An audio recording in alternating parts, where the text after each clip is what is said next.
Stabiliser छ नि त्यो चाहिँ इनबिल्ट थियो अहिले चाहिँ बाहिर छ नि अहिले त्यो चाहिँ भित्र थिएन भित्र थियो भेटियो गाडी त्यतिखेर चाहिँ भित्र थियो त्यो चाहिँ त्यो भित्र थियो अहिले चाहिँ बाहिर छ प्रोटेक्सन यसमा नि हुन्छ त्यसमा नि हुन्छ भने चाहिँ त्यो चिसो त्यो भुइँ पुस्दाखेरि केही असर त गरेन त्यसलाई के गर्दैन सफा गरेर त सार्न मिल्ने कि नमिल्ने के हो त्यो पहिला ए यसो पानीमा पर्दैन ए हाम्रो यो चाहिँ डब्ल्युएचओ सर्टिफाइड फ्रिज भइहाल्यो होइन अब हाम्रो भ्याक्सिन अहिले अहिले दुईवटा भयो हाम्रो यसमा चाहिँ टेम्परेचर हेरिदिन्छ यो चाहिँ हामी डाटा लगेर भन्छौँ टेम्परेचर देखायो डेट टाइम यहाँ भइहाल्यो तपाईँको यो चाहिँ 60 दिनको टेम्परेचर रेकर्ड राख्नु भयो 60 दिनको रेकर्ड हाम्रो प्रिन्ट आउट निकालेर हाम्रो यो केबल निकाल्नु पऱ्यो निकाल ल्यापटपमा जोड पिडिएफ आउँछ कहिले चाहिँ सरले देखाउनु भयो तपाईँको मिनिमम कति छ म्याक्सिमम कति छ रेकर्ड राख्दै जान्छ डिलिट हुँदै जान्छ रेकर्ड राख्दै जान्छ 60 दिन हामी निकाल्नु मिल्यो होइन मिल्यो 60 दिनसम्म चाहिँ निकाल्नु मिल्यो यसमा निकाल्नु हुन्छ आफै डिलिट हुन्छ होइन 60 दिन अब तपाईँको आज 60 दिन पुग्यो भोलि अब गर्दा एक दिनको डिलिट भएर जान्छ एक दिन अगाडिको चाहिँ डिलिट भएर जान्छ फर्स्टको चाहिँ हाम्रो फ्रिजको सेन्सर यो भयो यहाँ छ है भ्याक्सिन आएर यता टसार यतापट्टि नछोपिने राख्नुपर्ने त्यो त टचाउनु भएन होइन त्यसलाई छोप्यो भने तपाईँको माइनसमा जानुपर्छ फ्रिज अब यतापट्टि राखेर यता ग्यापै होस् बरु भ्याक्सिन यता राख्नु पऱ्यो ग्याप भयो भने तपाईँको टेम्परेचर राम्रो देखायो अब यो त भ्याक्सिनभन्दा माथि राख्छौँ हामी भ्याक्सिन छोपेर राख्दैनौँ भ्याक्सिनभन्दा माथि भइहाल्यो यो तल चाहिँ त्यहाँ पनि मिल्यो क्यारियरै हो तल राखेर राख्नु मिल्यो होइन यहाँ माथि पनि राख्नु पाइयो त्यहाँ भ्याक्सिन धेरै भएको बेलामा अब तपाईँको माथि राख्ने भयो धेरै छैन भने त माथि राख्ने भयो हाम्रो टेम्परेचर यहाँ पनि हेर्न मिल्ने कि त्यहाँ मात्रै हो यो हाम्रो सोलरको भयो यो चाहिँ सोलरको हाम्रो लाइट बाल्नु भने यसरी देखायो 7 छ नि हाम्रो डिस्प्ले पछाडि भयो अब यसमा हेरे नि भयो त्यसलाई हेरे नि भयो अब भित्र फ्रिज ट्यागमा हेर्दै नि भयो एउटै आउँछ कि अलिकति फरक हुन्छ अलिकति फरक हुन्छ यसमा त्यसमा लगभग सँगसँगै आउला यो फ्रिज ट्यागमा चाहिँ अलिकति फरक आउँछ पोइन्ट 1 डिग्रीसम्म म्याक्सिमम 1 डिग्रीसम्म भनौँ न अब स्टेबलाइजर हाम्रो बाहिर भयो अब तपाईँको फ्रिज जोड्ने बित्तिकै यो स्टेबलाइजरमा लाइन आएर लाइन त्यसले सप्लाई गरेर फ्रिजमा आउनु भयो त्यसले गर्दाखेरि यसले जोडेको कारणले 5-6 मिनट चाहिँ डिले हुने भयो 5 मिनट पछाडि मात्रै फ्रिज चल्ने अब फ्रिज हाम्रो यो चल्दाखेरि हरियो बत्ती बल्यो फ्रिज बन्द हुँदाखेरि पनि बन्द हुन्छ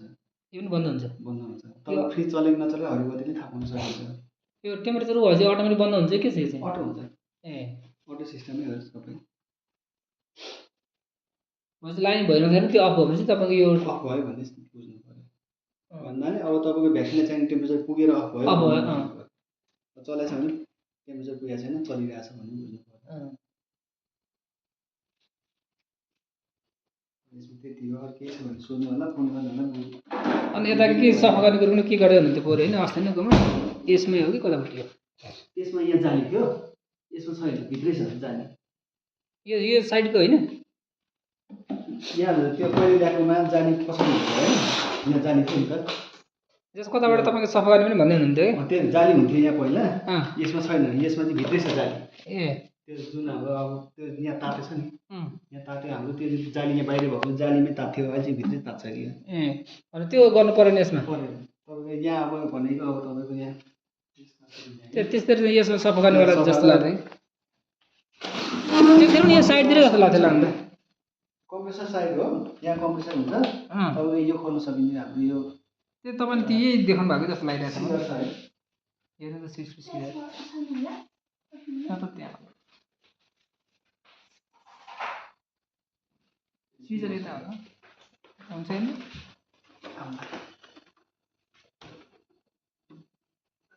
थिच्नेहरूलाई यसो गर्नु प्रेस गर्नु यसो छिरा यसो छिरा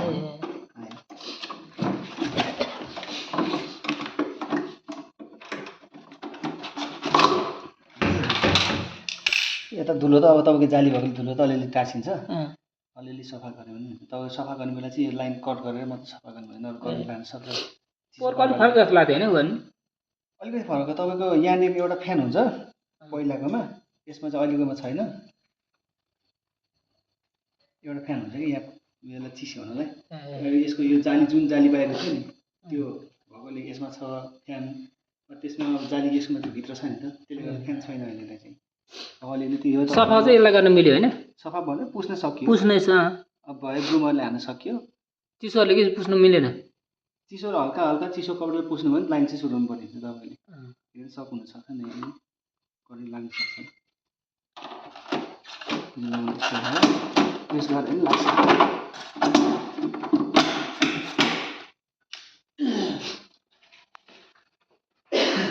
लाइन गएको पनि कति घन्टासम्म कागज लाइनले यसको 52-53 घन्टा 56सम्म छ होला।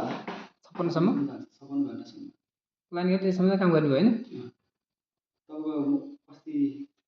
चलाएको फ्रिज अस्ति बेलुकासम्म चलाएको फ्रिज अझै छ टेम्परेचरमै छ। अनि यो लाइन जाँदा पनि यो काम गरे भन्ने कुरो चाहिँ कस्तो थाहा छ हामीले टेम्परेचर थाहा भयो। टेम्परेचर मास्टर गयो भने चाहिँ लाइन गएपछि त्यसमा देखाउँदैन यसमा देखाउँछ यसमा हेऱ्यो भने भयो तपाईँको फ्रिज ट्यागमा हेऱ्यो नि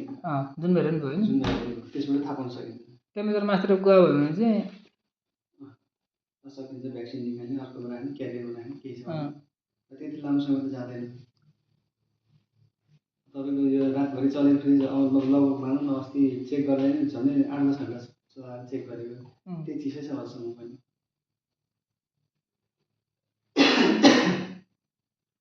त्यति साह्रो लाइन त जाँदैन। अब बर्खा बेलामा अलिकति जाला कि बढी जाला कि भन्ने मात्रै हो।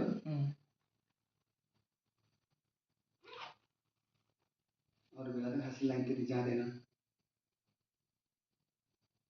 बर्खा बेला लडाएर केही पहिरो जति चाहिँ लगाइहाल्यो भने मात्रै हो। भन्छ अहिले यसमा अरू नयाँ त केही छैन नि होइन एउटा कि अब यसमा पो होइन साँचो भइहाल्यो पहिलाको चाहिँ यो गर्ने अलिक छुट्टै हो कि जस्तो लाग्थ्यो होइन एउटै सेमी पहिलाको अलिक घुम्नु खालको थियो कि जस्तो लाग्थ्यो अन्त चाबी त्यही भएर एउटा फरक होइन स्टेपलाई चाहिँ रेसिपीमा बाहिर छ भित्रै आउँथ्यो भित्र एउटा डिस्प्ले हुन्थ्यो त्यो एउटा प्लेट हुन्थ्यो त्यसले गर्दा कन्ट्रोल गर्ने। यसमा त्यो कन्ट्रोल गर्दा यसमा छ भोल्ट कार्ड चाहिँ यसमा पहिला भित्र थियो यसमा बाहिर छ हामीले अफसप केही गर्नु परेन अथवा केही फ्रिज बिग्रिहाल्यो भने फोन गर्न भइहाल्छ। हुन्छ।